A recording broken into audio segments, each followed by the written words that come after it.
Hey folks, it's Nick. A couple of weeks ago, we recorded a live webinar in which we talked about the very basics of deep water culture hydroponics, or a lot of folks are going to refer to it as DWC. So listen in as we talk about how to think about how big growers grow and how to scale that down to your first grow, to your small grow, and how you can make money at almost any level without overcomplicating hydroponics. Let's get into it. So the goal of the webinar is, on this one, I wanted to start big to kind of give everybody an idea what happens in a big hydroponic operation.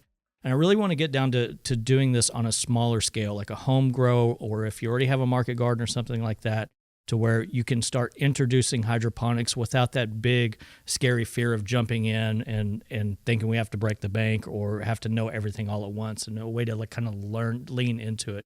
We're going to keep everything simple. We're not going to get overly complicated, and we're going to really think about growing and building to your level that you're currently at. As we keep things basic, if you want the Bible of hydroponics, Dr. Lynette Morgan, she has at least 3 different books out there on culinary herbs, strawberries, and leafy greens production. If you're going to get into hydro, you have to get those books, because any little question that you're going to have, it's in the index, great pictures, great resource. And she also has a water testing for hydro business that's very, very accurate. Just a little bit of context in my background. In addition to having soil-grown operations in Paris, Texas, this was my first grow room back, and I think this picture was taken the day we finished it in 2013, I believe. And so this wound up being about 2,400 holes of NFT production. And I look back at this picture and I wished I would have done deep water culture, because as I visited farms and worked on farms with DWC, and that acronym is what we're going to be using for the rest of the talk here, the amount of control that you have versus what I was set up, even indoors, is so great. And that's some of the details that we're going to get into, but that's my old place. I certainly do not have any beef with like soil grown, hydro grown. I think there's room for both. I love it when people combine them. That's kind of what I did. And so we're basically saving the soil for soil grown crops, root crops, anything that needs that soil structure, legumes that can build the soil structure, squash that need that big base that doesn't make sense to grow hydroponically. And we're going to get into crops later on. But then hydroponically, we have that consistency of leafy greens and herbs, oftentimes at a year-long rate, that just feed that bottom line to your farm, or feed that family that nice base of salad material or herb material. And so it's a combined approach for us. You have a lot of flexibility within the market in which you can save the land for a higher demand crop, especially on a seasonal level, especially on a root crop or early crop like a radish level. Having that leafy greens and herbs inside of deep water culture means that you're not fighting some of the things you would do in traditional soil, and maybe you can find a variety that's more suited for that time of year while still getting to keep leafy greens even in the dead of summer and even in the heat of winter. If we look at big hydro, there's some things that I immediately come to mind. Everything's always pink and purple, and everybody's in lab coats, and everything's like one straight, kind of boring. After a while, you go to some of these places, and it's awesome when you first go, but after a while, it's just lettuce, and it's pretty monotonous. And I think as smaller growers and as market gardeners that are growing on a mixed level and getting to really dive in and experience that seasonality, it's going to get pretty boring pretty quick. And quite frankly, it's not in a lot of people's budget to go big hydro. These are big venture capital-backed funds. They have contracts in hands for big distribution. So we're looking at monocrop specialization, a lot of automation and advanced technology, high energy consumptions a lot of times, dependent on controlled environments. I mean, just imagine on a facility like what you're looking here, if the electricity went out even for a few hours, it's going to be a big problem real quick. But this is also based on economies of scale, in which there's a grocery store chain and they're going to take 100,000 heads of lettuce every single week, year round. You have to have those type of infrastructures. But with that, you have that volume of sales to feed that.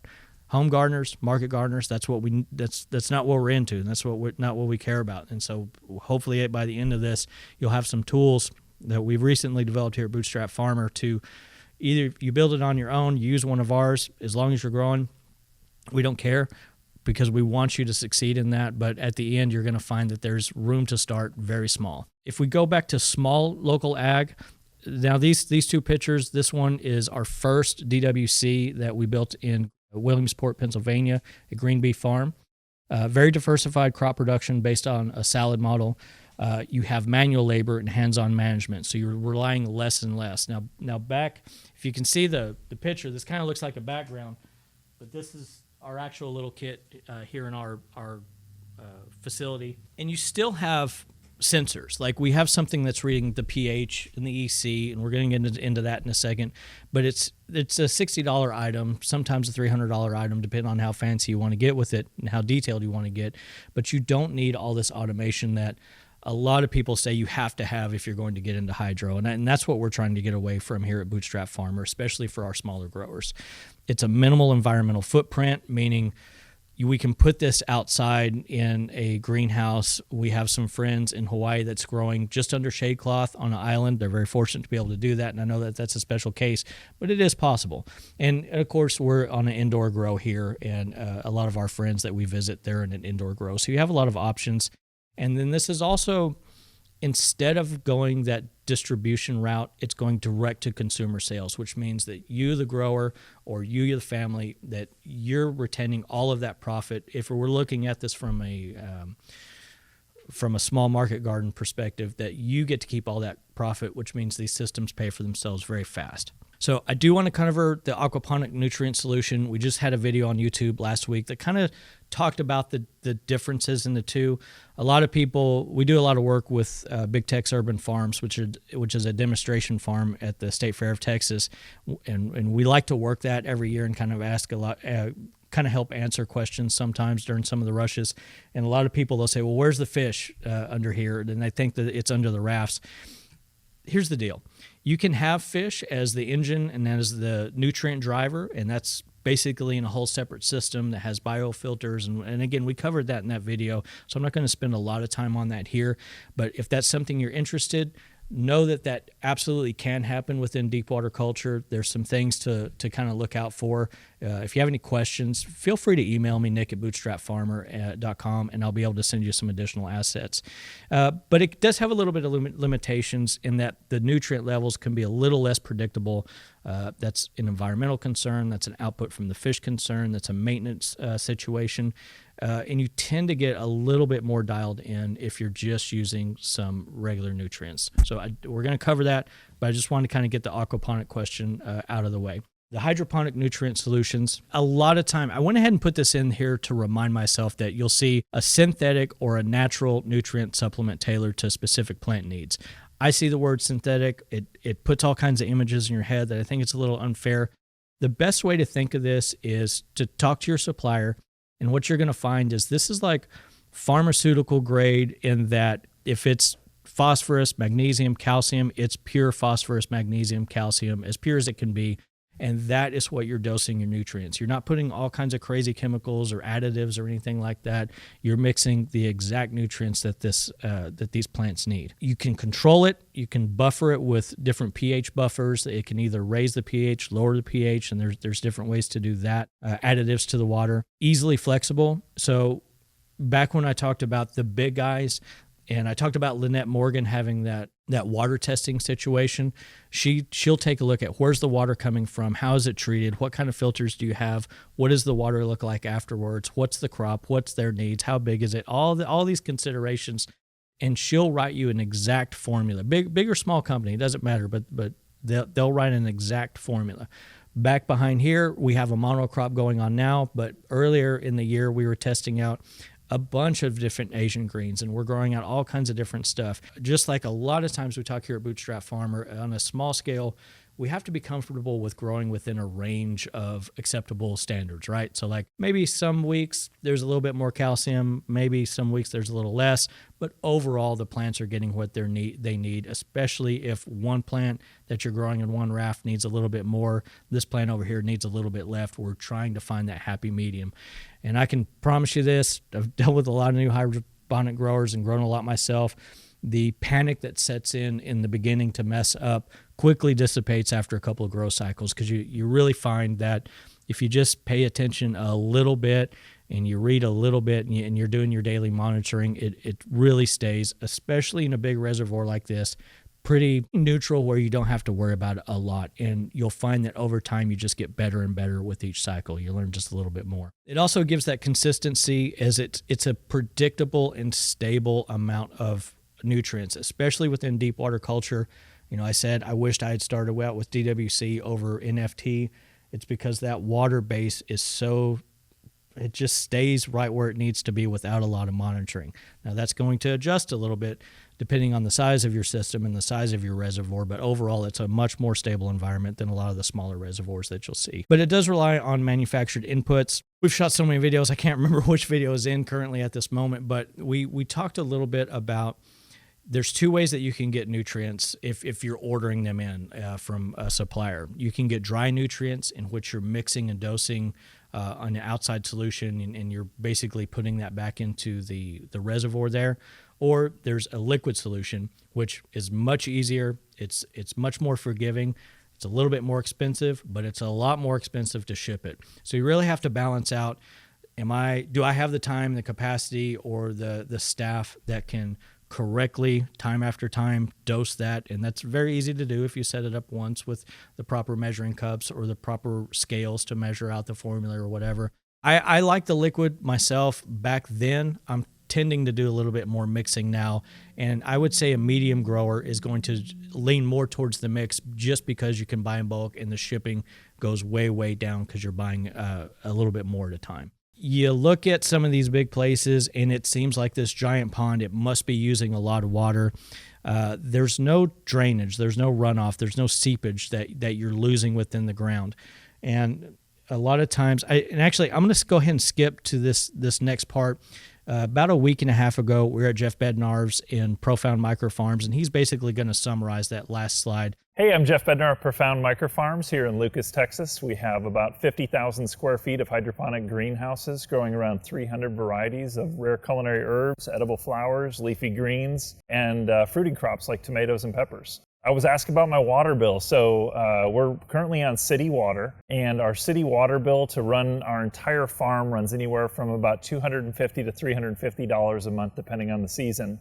That includes my family of 4, our staff of 11, as well as watering our outdoor gardens and some of our drain to waste systems. But one of the biggest things for us with water efficiency is just looking at how much water can we keep in our systems and keep in the greenhouses.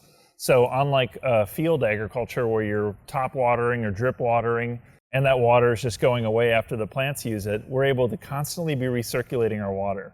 So in our deep water culture ponds, or DWC, there's floating rafts of lettuce on here. And that water just stays in the pond. The only water that we're losing is from evaporation and what the plants use. So they're extremely water efficient. And like I said, to be able to produce around 6,500 heads of lettuce a month for a total water bill of $250, that is not only this, it's for everything on the farm, is really pretty miraculous and environmentally friendly. So there's that. And that's kind of like my introduction overview as to what we're covering about. And now we're going to talk about the daily operation, the weekly from seeding to harvest. We're going to talk about crops, and then we're going to talk about that small scale DWC. We're going to talk a little bit about our kits. And so as we get into it, again, we're talking about a plant needs what a plant needs, right? And I'm gonna come back pulling a head of lettuce out of our system, and as that root, if you can see on the camera portion of it, as that root comes down, it's just constantly dripped in oxygenated water and this NPK, which is nitrogen, phosphorus, potassium, iron, magnesium, and calcium. But as long as you have that and you have it at the proper ratios, where the plants can actually absorb it, it's the same minerals that's coming out of the ground. And people like to argue online as if they taste better or not. And honestly, with the stuff that we grew and the stuff that I've been around, there's inherent value of having stuff grown in ground, the color, the texture, the taste.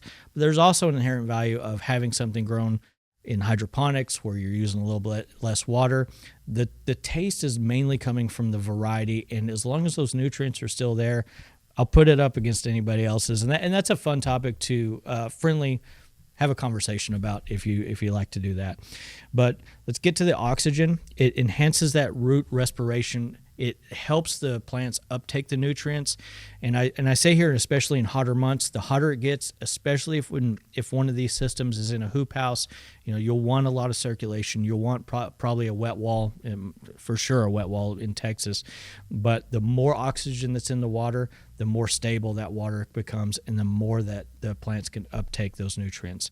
And then we also have to look at circulation. Move that oxygen throughout the water, and it also moves the water so you're not having these whirlpools of collected spots, because as that nutrient kind of comes around, everything's salt-based in this, we call them salts, right?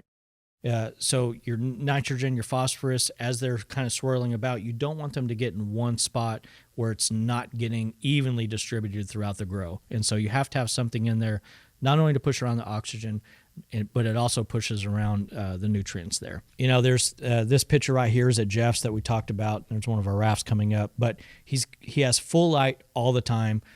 That's where all of his growth comes from. Now, we also go down to Big Tex, and they have a lot of light supplements over there. And as this time of year comes on and we have less available daylight, you can go in the afternoon. Those lights are going to come on and extend out through the daytime. They're growing a lot of stuff for a food program there, and that gives the plants a little bit more light at a very specific spectrum just to kind of push that through. Going back to what I said earlier about, is this available for small growers? These are our grow lights that we have at Bootstrap Farmer. That's what's powering our machine here. You can adjust the height. You can adjust how much that goes. We're kind of experimenting with height over here because that's what we're here to do, is experiment. But you're going to see in other pictures that they do have lights. Sometimes they're very cheap. Sometimes they're very expensive. And that's the great thing about a DIY system like that, is you can really make that your own based on your budget. You can always go bigger later. I suggest starting out a little bit smaller. I talked a little bit about pH, temperature, EC monitoring. There's little boxes that you can get that basically have a probe that you calibrate into the system, and it's telling you what your pH is, and it's telling you what the temperature is in the EC monitoring. And when you talk about temperature, the good thing about a deep water culture bed is ours are about 16 inches off the ground, and depending on how big it is, think about if you have a pot of water, like a big, 8-quart pot of water, you put it on to boil, it's going to take a minute. You have a little saucepan, you put a couple of cups in there, you put it on there to boil, it's going to happen very fast. And throughout that buffer of temperature up and down, I want you to think about your plants happily living in a perfectly temperature-controlled water. The sun comes up, it gets hot in the greenhouse or whatever the case may be. The water takes a lot longer to reach temperature. And as the sun goes down, it takes a lot longer to go down. So this holding capacity of water in a thermal battery, especially if you insulate the pond liner from any cement to kind of mitigate that heat transfer, you're going to have that perfect temperature where the plants, very similar to a greenhouse in which the sun comes up, the sun heats up the soil, that soil retains the heat and releases it in the night, both keeping the canopy of the lettuce warm, but mainly keeping the roots warm. It's the same principle. Happy roots, happy plants.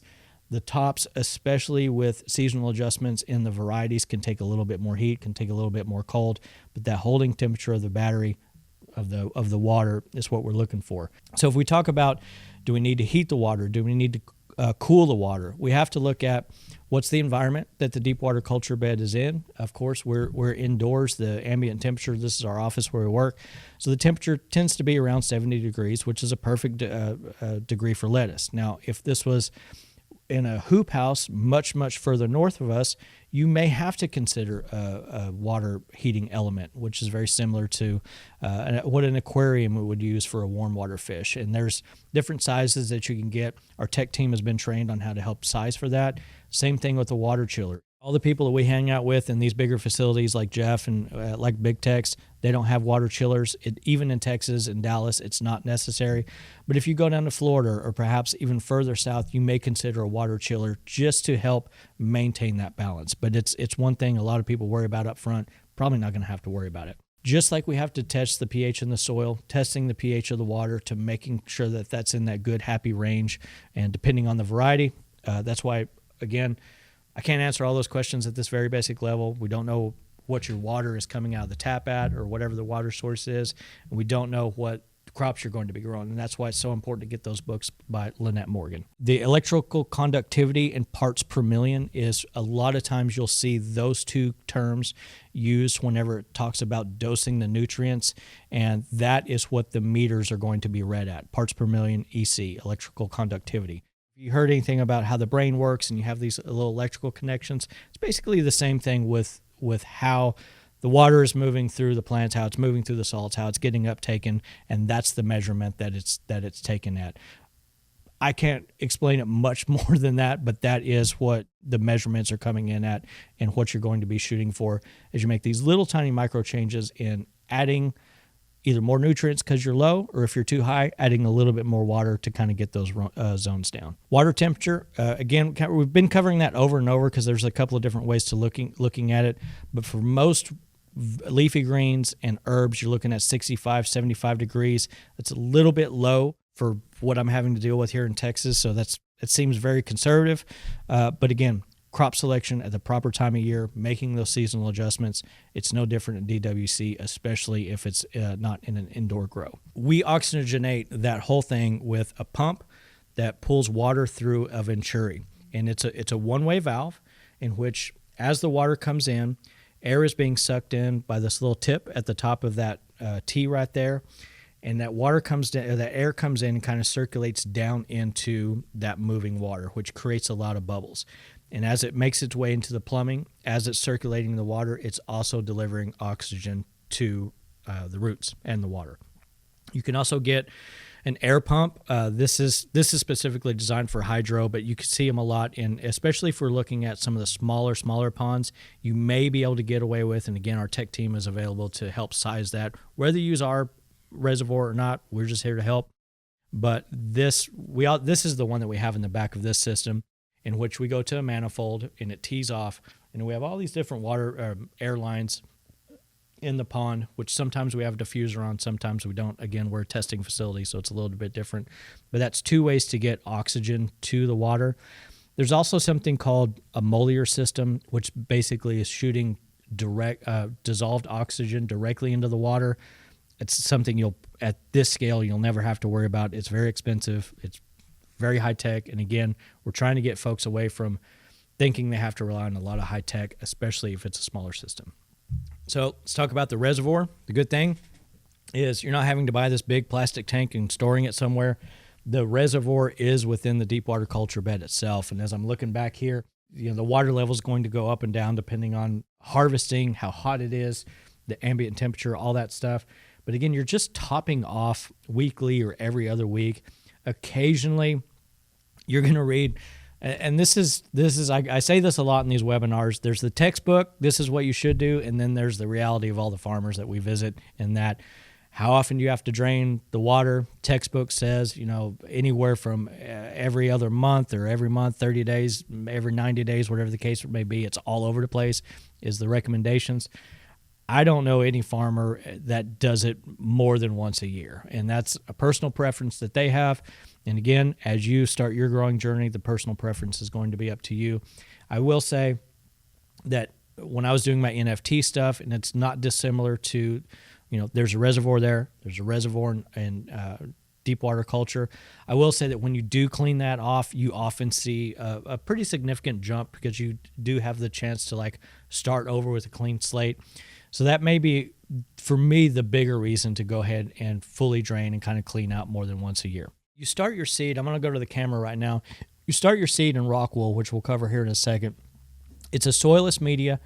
There's no net cups in this. I know a lot of people like to use net cups, but I don't like the maintenance and all the cleaning that has to do with taking out some other materials, cleaning the net pots, putting them back. It's a big waste of labor. It's fine for small systems, but even for some of the smaller systems that we're talking about for here, it's just not necessary. So rock wool cubes, basically a spun, it's rocks that's been heated up and spun like cotton candy and then compressed into these blocks. So it's very sterile. You put the seed in, you bottom water it just like you would a cell tray or any other seed starting operation. They're perforated, but they break off and they fit right into those squares. That's you'll see these Bootstrap farmer rafts. Bootstrap Farmer, we've been working on this deep water culture kit for many years in that we had to develop a lot of things. And one of the things that started off, just for a little history, is our triple deep lock channel, which has other applications that we found very useful in the greenhouse sector, in multiple covers and things like solar rig and really thick double and triple layer plastics and shade cloths. But it was mainly designed for our use to be able to lock in a 20 mil liner to the wood deep water culture system behind us. But the thing I'm probably most proud of at my time at Bootstrap Farmer is getting away from these styrofoam rafts. The corners break. Once algae gets in there, which happens the first cycle or two, it's really, really hard to get out. And so you see ours are coated and they bend. And if you go back to looking at the corners, they'll last a long time until you hire somebody new or you're careless and just maybe have an accident in which you pick that up wrong and it's weighted. You know, a head of lettuce can weigh up to a pound as it first comes out. And if you just pick it up by the corner, that's why those corners break. But you can see here, we can bend ours fully back. That's a fully loaded raft down at the bottom with Drew Dimmler. But the thing that we eliminated was about 90% of the labor that's associated with cleaning the rafts. This coat, it just, they don't get as dirty, they don't retain the algae, and it just cleans right off. And from a labor management standpoint, from a sustainability aspect of not having to throw styrofoam away all the time, this is this company's greatest achievement outside of the trays, just that durability that we've been able to put in. I'm very, very, very happy with that. Going into the operation, let's start with this picture because you can see in the background that it doesn't seem like there's anything, but what you're seeing is those very, very small cubes. And I want you to start thinking about deep water culture as a greens factory, as in it's a conveyor belt. And so if you look at these squares or if you look at the rectangles, you're seeding on one end and you're harvesting on the other. So once you harvest on one side, you're taking those out and all of the rafts float forward and you're reseeding after you clean the rafts and put them in. So it's just this continuous. You start the seed, you plant a transplant, you grow it all out, and you're harvesting. And so there's a little bit more pictures of some of that operation, which there's a lot of sheets that grow down. The picture on the left is at Bednar's. Picture on the top right is at Big Tex. That's Christian Camacho, a good friend of Bootstrap Farmer that's planting out new rafts back to Jeff's. And then the bottom is when we cleaned up some Asian greens for a project just a few weeks ago. Lettuce is probably the number one driver of deep water culture, as well as a lot of hydroponics. Next up would be greens. I'm talking about mustard greens, kale, all kinds of variety of kale, basil and other herbs. And then my personal favorite, Asian greens, which I've been working on a big project on that, and we're going to continue on with the spring. A lot of changes, so be watching out for that. Good reason to subscribe to the YouTube channel for those assets coming out. But the biggest question we get when we're asking questions about deep water culture is how do you get to the middle? And the answer is you don't have to, because again, you're seeding on one side, you're harvesting from the other, and that grow cycle is happening in the middle. There's no weeds to pick. There should be there's no reason to get out there. And so if you don't have to get out there and if you don't have to maintain, you're saving that labor and you're just letting the rafts and the system do the grow operation. So that it's a reminder that there's a reason we have Dutch buckets. You would not be able to put a tomato plant out there and trellis it up and do all the maintenance that you'd have to do. That's why Dutch buckets exist. And there's an example of Dutch buckets next to a deep water culture kit at Big Tex Urban Farms. Small market advantages, and this is really the development thinking behind the kits that we have. This is the frame for a 4 foot by 4 foot deep water culture bed. This is for a homestead. This is for your home. If you have a family, even just a couple of folks living there, or if you wanted to start dabbling in hydroponics for your market garden, this is what this looks like. That's 2 rafts, Bootstrap Farmer rafts. There's 18 holes. You would not plant everything all at once. It's real tempting to do so, but what would happen is you don't have anything for 5 or 6 weeks, and then you have 36 heads of lettuce. So what you want to do is start just basically however big your system is, divide it by 6, and that's how many seeds you start, plus or minus about 10% for poor germination or whatever the case may be. But you're planting out 1/6 of the crop at once. Asian greens, you could cut that down to 5 depending on that crop. Cut and come again herbs, maybe a little different situation depending on your operation or what you have going on. Sometimes you can harvest a few leaves of basil at a time if you're a home cook. Sometimes you're harvesting a whole head of parsley and letting that grow back. I wouldn't do that too many times. It's just going to have to be one of those things where, hey, I've noticed that if I cut parsley back, it grows real quick the first, second, third time. After that, it kind of cashes out. It's when you pop in a new plant on one of those much smaller rotations kind of thing. Cilantro, marjoram, thyme, all that stuff. Just know that the more woody the stem, the longer it's going to take. So that's why basil's so good, because it is a woody stem, but it's a very fast growth rate in comparison to thyme or oregano or something like that. Bootstrap Farmer Kits, that's the kit that's behind me. This picture was taken, October, November kind of thing. Asian green, some Swiss chard, some lettuce. And so this would be the overhead example of what that would look like. Remember I talked about planting out a sixth at a time. So that's the seeding level. This is out of propagation after maybe 3 weeks, 4 weeks. And then every single week it just gets bigger and bigger and bigger. You harvest that one on the end, push everything across, clean a raft, put it back in, and that's your conveyor belt. It also works for a bigger kit. And so the thing about our kits is they come standard at 4 foot, and we have different lengths, but you can call into the tech team, and if you had a big room or a warehouse, or if you wanted to fill a greenhouse and talk about that, we're able to widen the kit to pretty much any width and lengthen it to any length. So we figured a good kind of size that a lot of people would do for this example would be a 12 by 24, 18 heads of, that's 6 rafts a week, 18 heads of lettuce per raft. That's 108 heads of lettuce or greens or Asian greens a week. And that kind of is a good visual representation of that weekly harvest that you could get out of a bigger system. So going back to that picture, just so you can see kind of now that you have a little bit more of that concept of where that conveyor belt is coming from. And you'll see that different times of the year, different colors, different varieties are going to grow a little bit faster or not, kind of depending on the time of year. Again, in the wintertime, your purples, your red lettuce are going to be able to absorb a little bit more sunlight. They tend to do better this time of year. This is at Dallas College.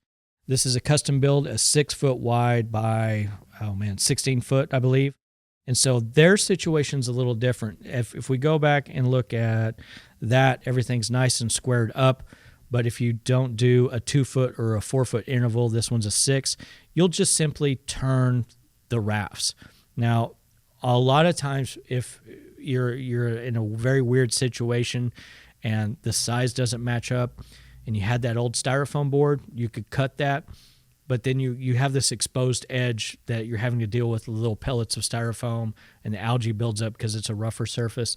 So if you do this, my recommendation is to start with a minimum of 4 foot, because you do want that water volume, but going in 2 foot increments. And if you could go 4 foot increments, that's even better, just so you don't have these weird patterns emerging within your grow. This is a kit that we built in Ohio, 8 foot by 40 foot. And then this is back to Green Bee, the first one we built, and this is a 14 by 36. And I just want you guys to see that there are different sizes available, and the frame, similar. It's the exact same materials that we built our greenhouse out of, and once it's up, it's up. This is their custom light job. Probably wouldn't do it just exactly like this again, but it is an example of what's possible out there. All right. Well, thanks, everybody. Thank you. And I'll see you folks next time.